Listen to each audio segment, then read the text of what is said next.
دعاء نصف شعبان المعظم. بسم الله الرحمن الرحيم.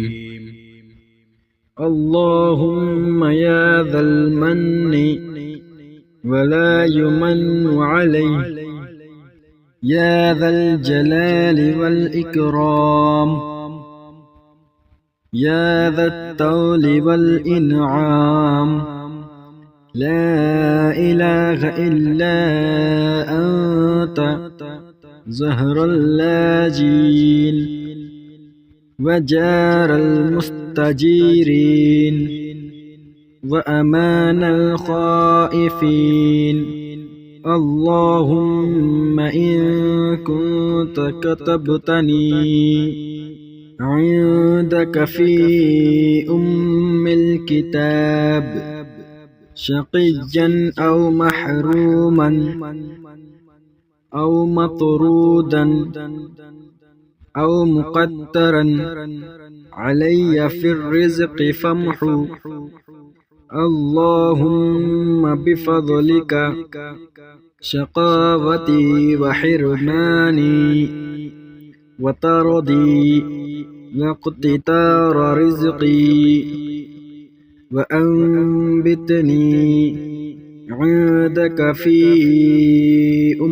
الكتاب سعيدا مرزوقا موفقا لخيرات، فإنك قلت وقولك الحق في كتابك المنزل على لسان نبيك المرسل.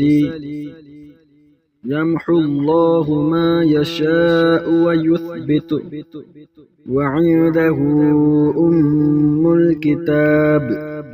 إلهي بالتجلي الأعظم في ليلة النصف من شهر شعبان المكرم التي يفرق فيها كل أمر حكيم ويبرم، أن تكشف عنا من البلاء والبلواء ما نعلم وما لا نعلم، وأنت به أعلم، إنك أنت الأعز الأكرم.